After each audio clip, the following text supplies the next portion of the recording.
गुरु साक्षात् परब्रह्म तस्मै श्री गुरुवे नमः।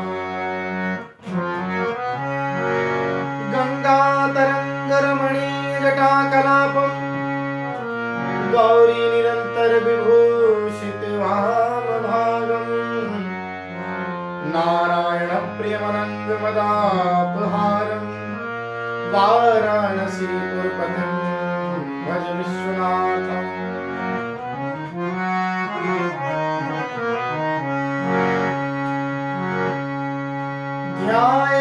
ध्यायेदाजानबाहुं धृतशरधनुषं बद्धपद्मासनस्थम् पीतं वासोऽवसानं कमलदलस्पर्धिनेत्रं प्रसन्नम् वामाङ्कारूढ सीता मुखकमलमिल्लिलोचनं नीलिताभम् नानालङ्कारदीप्तं ददतमुरुजटामण्डलम् रामचन्द्रमा।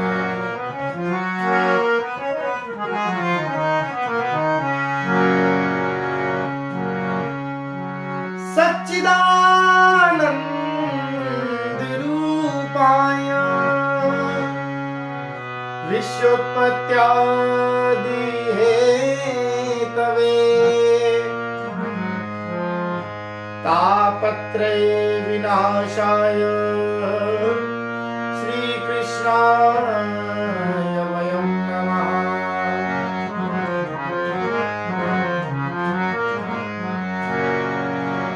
अतुलित बलधामं हैमशैलावदेहं दनुजवन कृशानं ज्ञानिनामग्रगण्यं सकल गुण निधानं वानराणामधीशं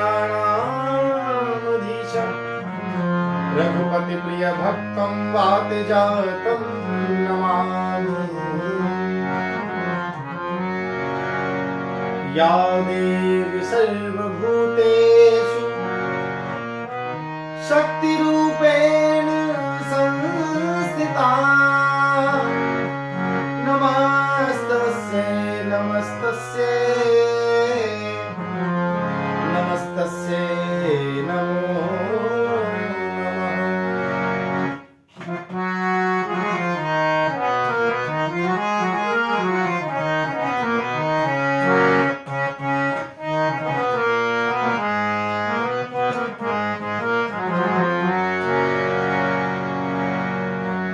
राम कथा के रसिक तुम भक्ति राशि मति धीर अब शुभ आसन कीजिए तेज पुंज मति धीर।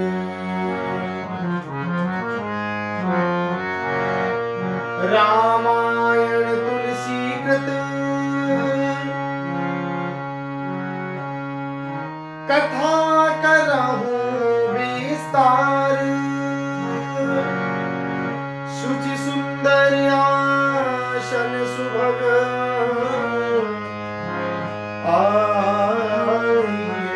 पवन कुमार शुचि सुंदर आसन सुभग आए पवन कुमार।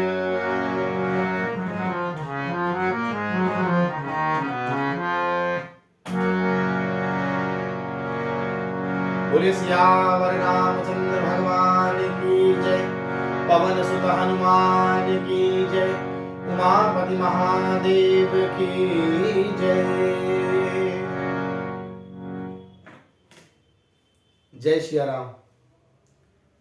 जैसा कि कल के वीडियो में मैंने आप सबसे एक अपने मन की इच्छा तथा प्रभु की प्रेरणा अनुसार आप सबको बताया था कि प्रतिदिन हम लोग श्री रामचरितमानस का कुछ अंश आप तक, आपके घर तक, आपके परिवार की उन्नति एवं मंगल कामना के लिए पहुंचाने का प्रयासरत अवश्य रहेंगे।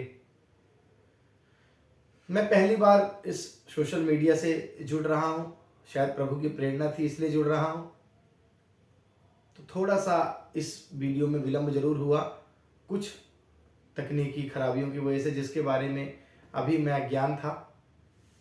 अगले वीडियो में हम लोग आपसे पहले तो इस वीडियो के विलंब के लिए क्षमा मांगते हुए अगले वीडियो को समय से पहुंचाने का पूर्णतः प्रयत्न करेंगे और पहुंचाएंगे भी। एक और आज एक बात हमें पता चली और फिर हमने मन में विचार किया।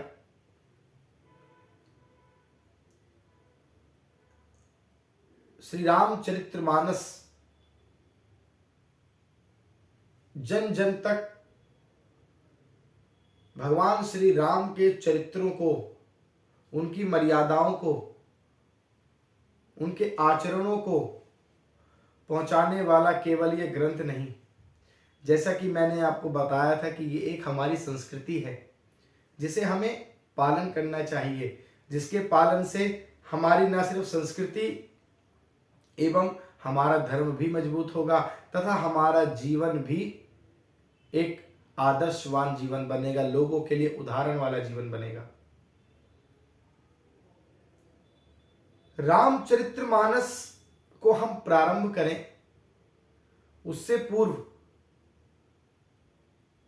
मेरे मन में आज यह भी विचार आया कि 14 जनवरी जो कि मकर संक्रांति का पुनीत पावन दिवस है, वो क्यों है? क्योंकि आप सबको ये बात पता है कि मकर संक्रांति का तो दिवस है ही, किंतु साथ साथ उस दिन से तुलसीदास जी ने महाकाव्य इस सर्वत्र वंदनीय रामचरितमानस का ग्रंथ लिखना प्रारंभ किया था। इस महाकाव्य की रचना हुई थी। वाल्मीकि भगवान ने इसकी संरचना किया। भगवान वाल्मीकि ने हम सबको यह रामचरितमानस दिया हमारे कल्याण हेतु। तुलसीदास जी ने उसको संस्कृत से महाकाव्य की रचना में आप तक और हम तक पहुंचाया।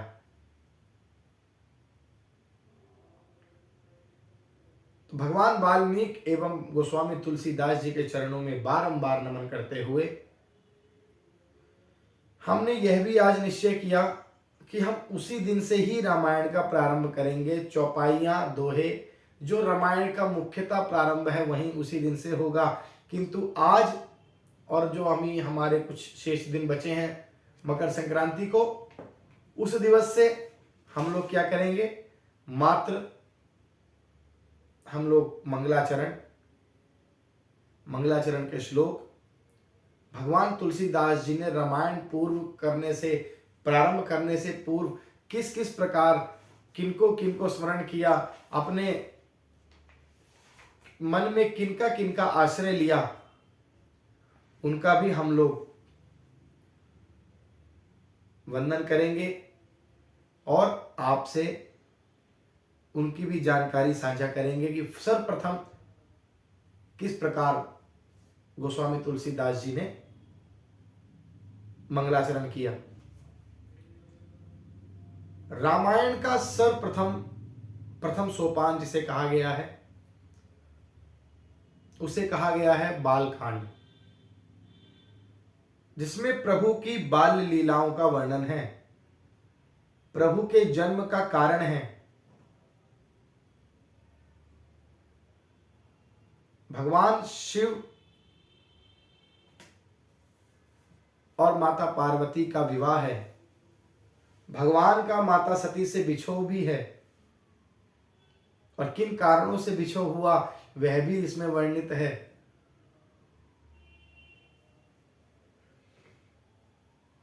तो बालकांड भगवान के विवाह उत्सव तक की कथा है इसमें, जो हम प्रतिदिन कुछ कुछ आपको अंश आप तक पहुंचाएंगे।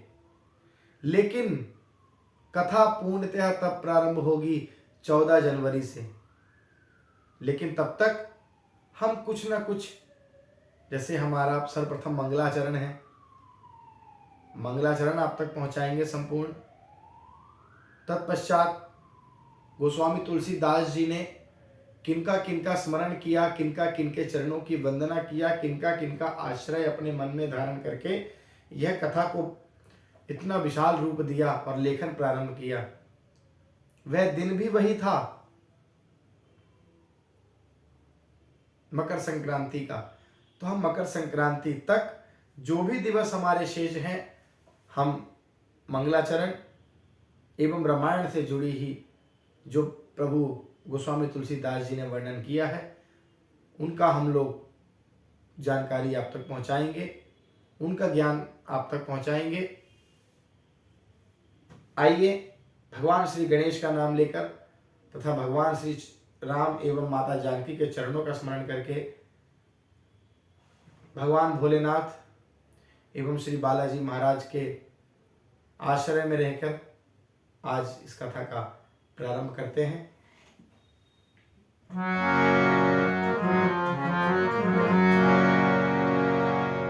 बोलिए सियावर रामचंद्र भगवान की जय, पवन सुत हनुमान की जय, उमापति महादेव की जय।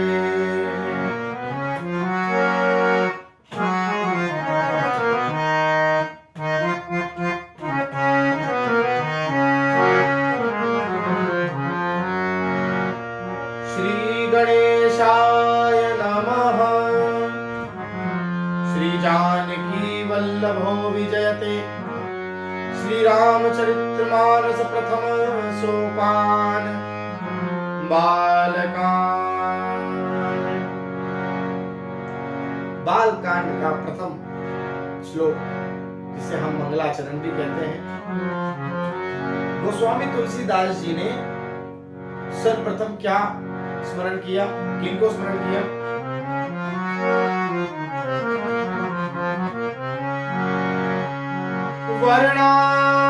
वर्णानामार्थ संघाना रसानाम छंदसामपि मंगलानाम च कर्तारौ वंदे वाणी विनायकौ, वंदे वाणी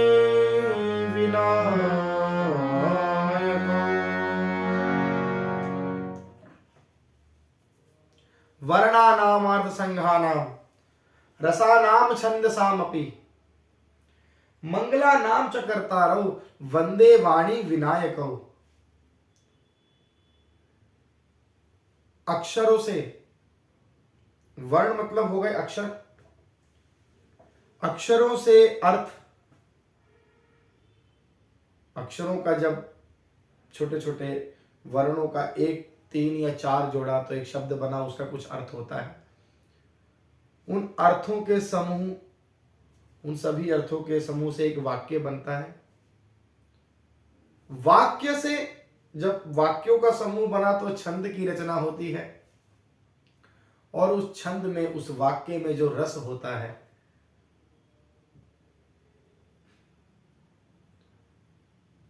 एवं अनेकों अनेक प्रकार के मंगल करने वाली,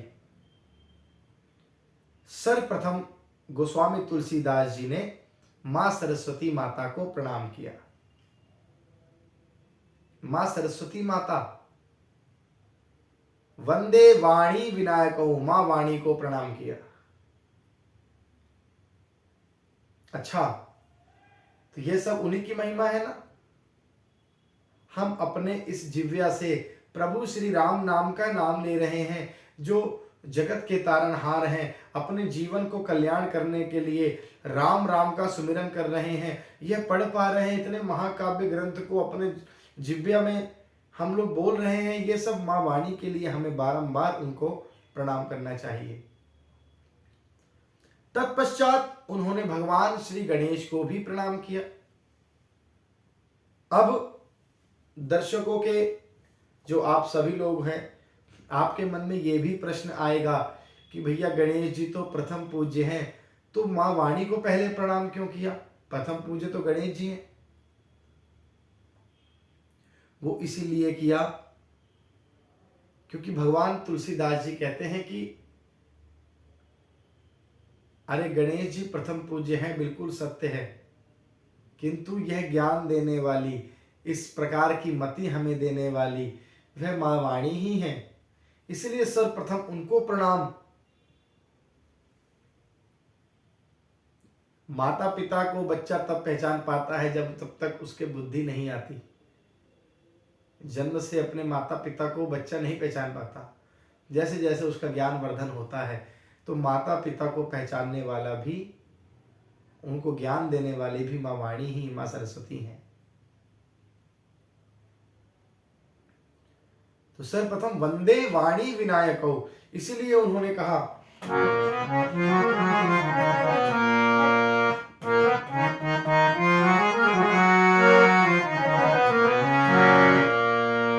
वर्णानामार्थ संघानां रसानां छन्दसामपि मंगलानां च कर्तारौ वन्दे वाणी विनायकौ, वन्दे वाणी विनायकौ। मां सरस्वती एवं श्री गणेश जी को मैं प्रणाम करता हूं। आदिपुत्र श्री गणेश, विघ्नहरण मंगलकरण। मां वाणी एवं श्री गणेश जी का स्मरण करने के उपरांत भगवान तुलसीदास जी ने, गोस्वामी तुलसीदास जी ने किनका स्मरण किया? भवानी शंकरौ वंदे श्रद्धा विश्वास रूपिणौ, याभ्यां विना न पश्यन्ति सिद्धा स्वान्तः स्थमीश्वरम्। भवानी शंकरौ वंदे। भवानी मां जगत जननी परा अंबा, मां आदिशक्ति, महादेव की अर्धांगिनी गौरी मैया माता पार्वती, एवं शंकरौ आदिशक्ति, शक्ति के पति, जगतपति परमेश्वर, भूतनाथ भोलेनाथ महादेव। तो भवानी शंकरौ वंदे श्रद्धा विश्वास रूपिणौ। भगवान शंकर और माता पार्वती का जो रूप बताया गया, श्रद्धा एवं विश्वास, श्रद्धा विश्वास रूपिणौ। तो श्रद्धा क्या हो गई? हमें कोई भी, या यूं कहें किसी भी ईश्वर के प्राप्ति के लिए, अपने ईश्वरत्व की प्राप्ति के लिए, भगवान नारायण की प्राप्ति के लिए, अपने इष्ट की प्राप्ति के लिए सर्वप्रथम हमें क्या चाहिए? जिनको पाना है उनके प्रति हमारी श्रद्धा होनी चाहिए। जब तक श्रद्धा नहीं है, जब तक भक्ति नहीं है, तो श्रद्धा जागृत नहीं हो सकती। श्रद्धा जब तक जागृत नहीं होगी तो विश्वास आपका नहीं जागृत हो सकता, और जब श्रद्धा और विश्वास ही नहीं, तो फिर हम नहीं कह सकते कि नारायण से आपकी भेंट हो सकती है या भगवान आपको मिल सकते हैं। इस रामायण से हमारा मंगल होगा, यह महाकाव्य ग्रंथ है और यह हमारा मंगल करेगा। इनकी एक एक चौपाई हमारे जीवन में एक अतुलनीय परिवर्तन, एक ऐसा परिवर्तन लाने वाली है। हम जैसे जैसे रामायण को पूर्ण करेंगे वैसे वैसे हमारा जीवन बदलने वाला है, यह हमारा विश्वास है। और जब आपका भक्ति एवं आपका विश्वास दोनों एक होकर अटल हो जाते हैं, जिस प्रकार भवानी माँ भवानी एवं महादेव दोनों श्रद्धा और विश्वास के रूप हैं। जब आपका विश्वास प्रभु के लिए अटल हो जाता है तब प्रभु आपको मिलते हैं। आपके विश्वास को सार्थक करना, आपकी भक्ति को सार्थक करना प्रभु का फिर कार्य हो जाता है, उनका भी कर्तव्य हो जाता है। उनको यह करना पड़ता है, नहीं इसका विश्वास अटल है, मेरे प्रति सार्थक है। इसीलिए सर्वप्रथम भवानी शंकरौ वंदे श्रद्धा विश्वास रूपिणौ, भवानी एवं भगवान भोलेनाथ की वंदना करते हुए श्रद्धा और विश्वास रूपिणौ बताया, श्रद्धा और विश्वास का स्वरूप बताया। याभ्याम विना न पश्यन्ति सिद्धा स्वांथा स्थमीश्वरम, अर्थात जिनके बिना सिद्ध योगी जन, बड़े बड़े योगी जन, सिद्ध जन, जब तक उनके मन में श्रद्धा और विश्वास ना हो वो ईश्वर को प्राप्त नहीं कर सकते, भगवान को प्राप्त नहीं कर सकते। आप इस चैनल से मेरे माध्यम से न जुड़े, मैंने कहा है इसलिए न जुड़े, यह तो मेरे मन में कामना आई, हमने यह चैनल प्रारंभ किया। आगे जितने लोग जुड़े उनका भी मंगल कामना, जिनको ना जुड़ना हो, जो कई चैनलों से पहले ही जुड़े हों, उनके लिए भी भगवान का बहुत बहुत आशीर्वाद। लेकिन मेरे मन में केवल यही है कि घर घर तक, एक एक व्यक्ति तक, घर के बच्चों तक भगवान श्री राम का यह चरित्र, रामायण बच्चे क्यों नहीं पढ़ते कि पापा जी हमें बोरिंग लगती है, हमें इसका अर्थ समझ नहीं आता, ये कविता है हमें पढ़ना नहीं आता। तो ये समझ लीजिए उनकी एक प्रकार की ये ऑनलाइन क्लास है जिससे वह इसका अर्थ भी समझेंगे। और हम आने वाले समय में बीच बीच में एक ऐसा कार्यक्रम भी रखेंगे जिससे बच्चे हमको लाइव ज्वाइन कर सकते हैं और चौपाई सुना भी सकते हैं। देखिएगा जिस समय अपने उन छोटे छोटे मुखार बिंदों से आपके घर में जब बच्चे हमारे साथ मिलकर रामायण गाएंगे या पढ़ेंगे, और जब अपने बड़े बुजुर्गों के साथ बैठ के जब आपको रामायण के 5 दोहा सुना देंगे ना, उस समय जो आपके मन में जो खुशी होगी उसी प्रकार होगी जब बच्चा अव्वल आता है पूरे स्कूल में। अपने धर्म से जुड़ना, अपने धर्म को परिपक्व मजबूत करना, यही वो मार्ग है जिससे हम अपने धर्म को, अपनी संस्कृति को आने वाले समय के लिए, विपरीत समय में भी अटल वृक्ष की तरह जीवित रख सकते हैं। तूफान, आंधियां, अंधेरे कितने भी आ जाएं, हमारा धर्म अटल था, अटल है, अटल रहेगा।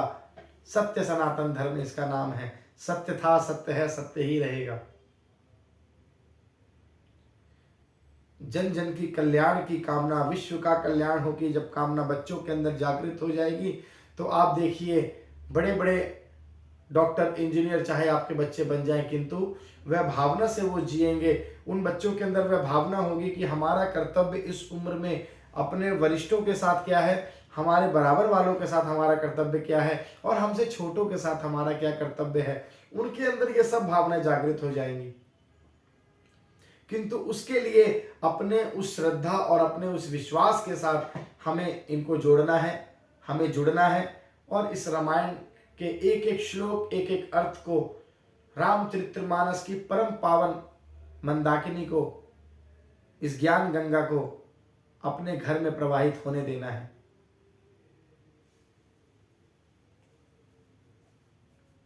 कोई भगवान की कृपा ही है कि शायद मेरे मन में ऐसा विचार आया, और भगवान की कृपा ही होगी।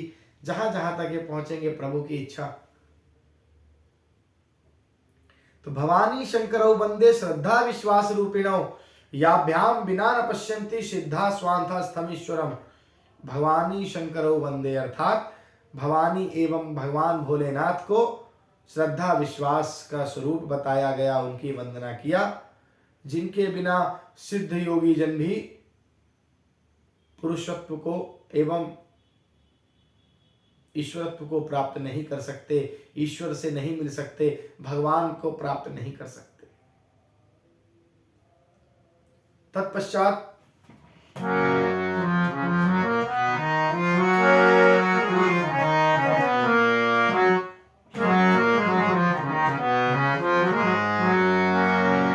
वंदे बोधमयं नित्यं गुरुं शङ्कररूपिणं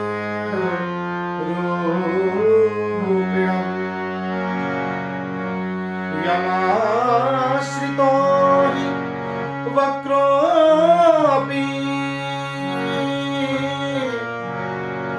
चन्द्रः सर्वत्र वन्दते। यमाश्रितो हि वक्रोऽपि चन्द्रः सर्वत्र वन्दते।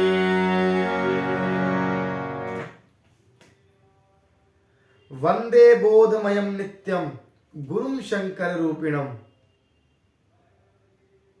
तत्पश्चात मां वाणी एवं श्री गणेश को नमन करने के उपरांत, भवानी शंकर की श्रद्धा और विश्वास के रूप में वंदना करने के उपरांत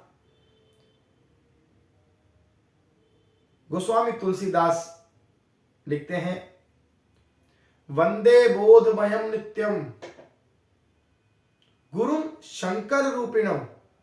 अच्छा, गुरु को मतलब शंकर जी को अपना गुरु नहीं कहा गया। कुछ लोग ऐसा ही बोलते हैं कि भैया शंकर जी को गुरु मानते थे। नहीं, गुरु को शंकर का रूप बताया गया, भगवान भोलेनाथ का रूप बताया गया। ज्ञानमय नित्य, ज्ञानमय, ज्ञान का भंडार, जिनके स्मरण मात्र से हमारे इस सीमित बुद्धि में जो अंधकार भर जाता है, जिनका ज्ञान उस अंधकार को मिटाने के लिए सैकड़ों सूर्य के समान हो, वह है गुरु। गुरु की शंकर जी से तुलना क्यों किया गया? शंकर रूपिणम।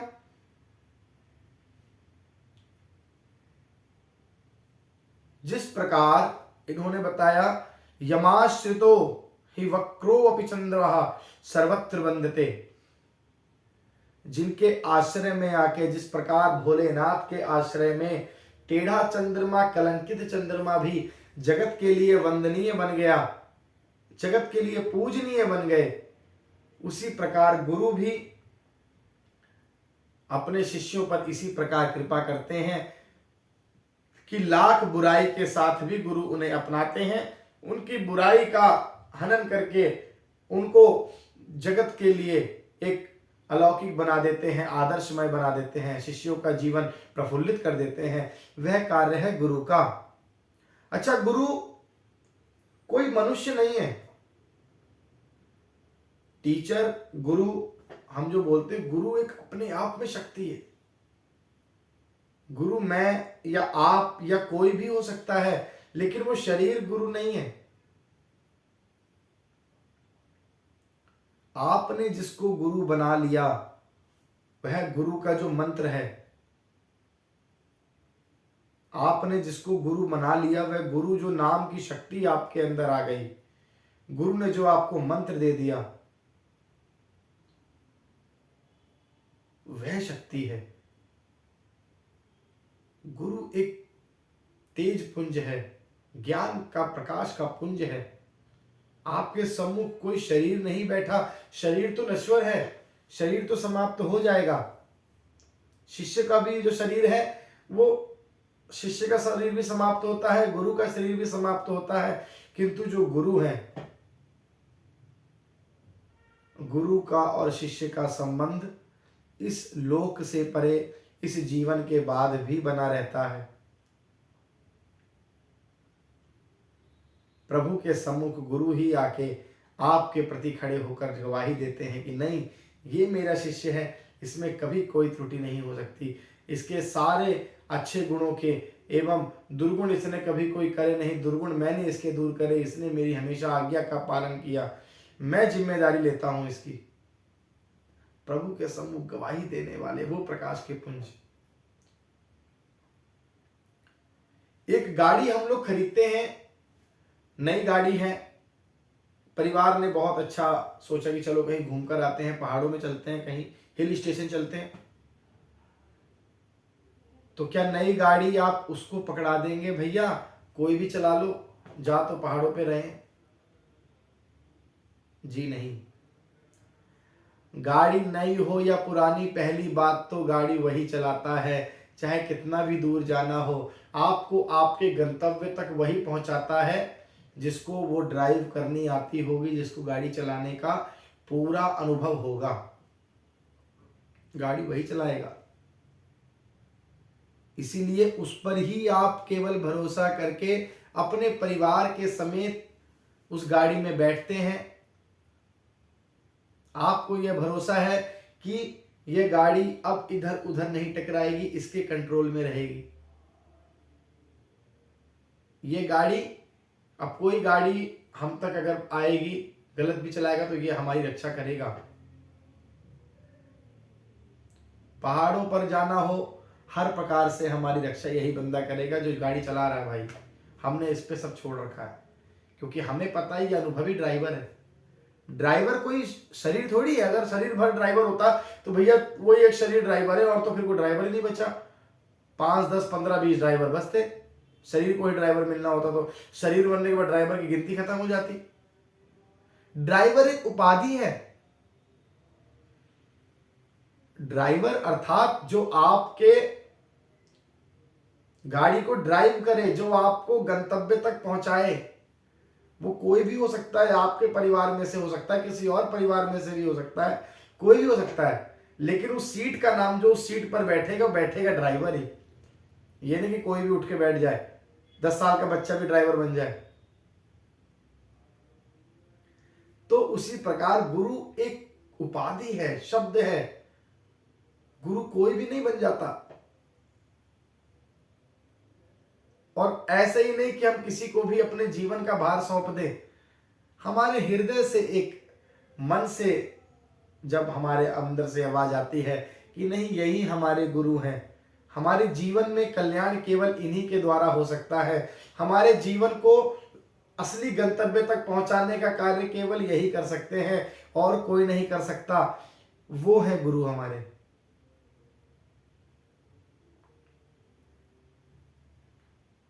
उन्हीं के हाथ में, उन्हीं को अपने जीवन रूपी गाड़ी की ड्राइविंग सीट पर हम बैठा सकते हैं। तो गुरु एक उपाधि है।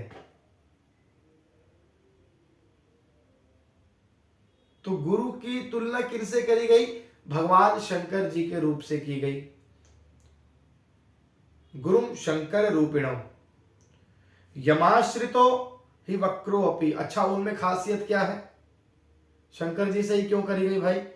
यमाश्रितो ही वक्रो अपि, अर्थात जिनके आश्रय में आके टेढ़ा चंद्रमा भी, कलंकित चंद्रमा भी सर्वत्र वंदनीय हो जाता है, वही है भगवान भोलेनाथ। उसी प्रकार जिस गुरु के आश्रय में आकर हमारे समस्त दुर्गुणों के साथ जो हमें अपनाए और किसी लोभ लालच के बिना हमारे सम्मुख हमारे दुर्गुणों को दूर करने का जो निरंतर कार्य करें और हमारे जीवन को स्वर्णमय अलौकिक बना दें, लोगों के लिए, समाज के लिए उदाहरणमय बना दें, वह है हमारे गुरु।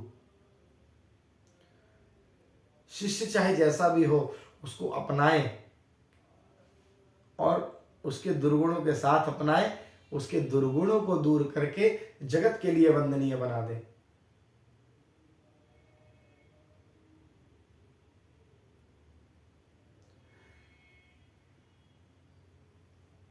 तो गुरु का जो कार्य है वह यही है, इसलिए उनकी तुलना भगवान भोलेनाथ से की गई। राजा हिमाचल ने चंद्रमा को क्षय होने का श्राप दे दिया कि जाओ तुम क्षय हो जाओ, तेजहीन हो जाओ। श्राप मिला, लेकिन उस श्राप को जो कोई न टाल सके उसे भगवान महाकाल ही टाल सकते हैं। भगवान महादेव के चरणों में पहुंचे। महादेव ने कहा कि चंद्रमा, तुम्हारा श्राप तो मैं टाल नहीं सकता, क्योंकि प्रजापति है दक्ष और प्रजापति द्वारा तुम्हें श्राप दिया गया है, तो उसको तो मैं नहीं टाल सकता, किंतु तुम्हें उससे कुछ दिवसों के लिए मुक्ति दिलाऊंगा। कुछ दिवस तुम्हें उनके श्राप में रहना पड़ेगा। तो क्या हुआ, प्रथम 15 दिवस की अवधि में, पहले 15 दिवस की अवधि में चंद्रमा धीरे धीरे धीरे धीरे घटते घटते घटते क्षय हो जाते हैं, उसको अमावस्या कहते हैं। फिर 15 दिवस की अवधि में बढ़ते बढ़ते बढ़ते बढ़ते बढ़ते पूर्णिमा का चंद्र उदय होता है, जिसे पूर्णिमा कहा जाता है, पूर्ण चंद्रमा। और तो और भगवान ने उन्हें अपने शीश पे धारण करके यह बता दिया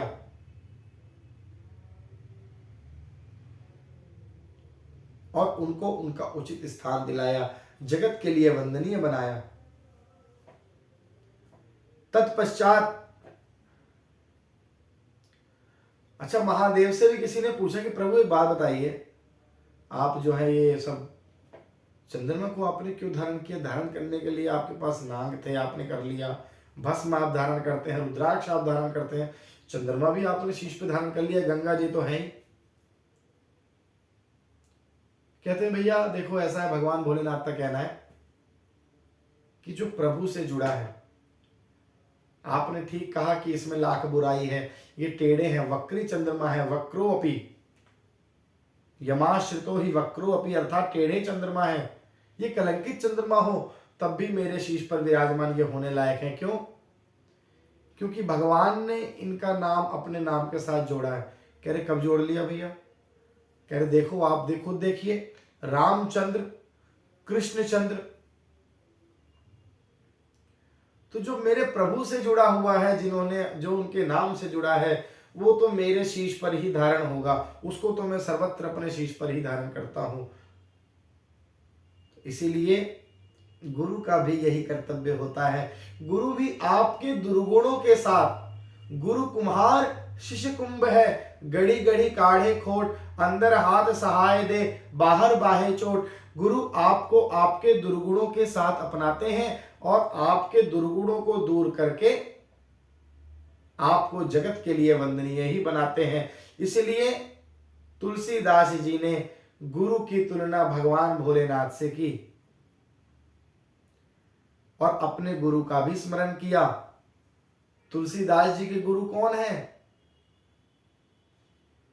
श्री हनुमान जी। तभी तो उन्होंने लिखा है, श्री गुरु चरण सरोज रज, निज मनु मुकुर सुधारि, बरनौ रघुबर बिमल जसो, जो दायक फल चारि, जो दायक फल चारि। जय जय जय हनुमान गोसाई, कृपा करहु गुरु देव की नाई, कृपा करहु गुरु देव की नाई।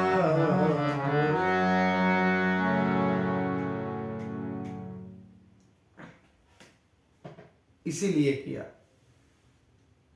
तो तुलसीदास जी के गुरु जी हनुमान जी हैं और प्रथम श्लोक में उन्होंने जिस प्रकार मां वाणी एवं श्री गणेश जी की वंदना की, तत्पश्चात भवानी शंकरो वंदे श्रद्धा विश्वास रूपिणो, मां जगत जननी एवं उनके शक्तिपति देवों के देव महादेव की वंदना किया। श्रद्धा विश्वास रूपिणो, उनको श्रद्धा और विश्वास का रूप बताया, जिनके बिना प्रभु की प्राप्ति असंभव है। तत्पश्चात अपने गुरु का स्मरण किया और गुरु को बताया भगवान शंकर का रूप, क्योंकि गुरु ही आपको आपके दुर्गुणों के साथ अपनाते हैं और आपके अंधकारमय जीवन को, अंधकारमय मति को, सीमित बुद्धि को असीमित करते हैं। प्रभु के पास ले जाने वाले एकमात्र मार्ग गुरु ही हैं।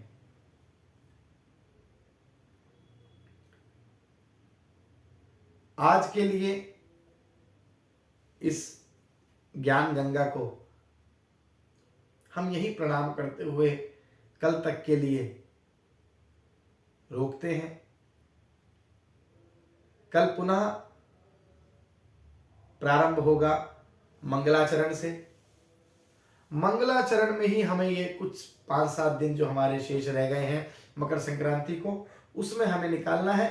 मंगलाचरण के पश्चात रामायण का प्रारंभ वहीं से होगा जब तुलसीदास जी ने रामायण लिखना प्रारंभ करी। हालांकि यह श्लोक भी, यह प्रथम सोपान मकर संक्रांति वाले दिन ही लिखा गया, किंतु जैसा कि कल मैंने आपको वचन दिया था, बता दिया था कि आज से हम प्रारंभ करेंगे, तो प्रारंभ हमारा आज से हुआ, किंतु मंगलाचरण से हम लोग प्रारंभ करते रामायण तक पहुंचेंगे। रामायण का जो प्रारंभ होगा तभी से होगा। जय सिया राम, जय हनुमान, हर हर महादेव।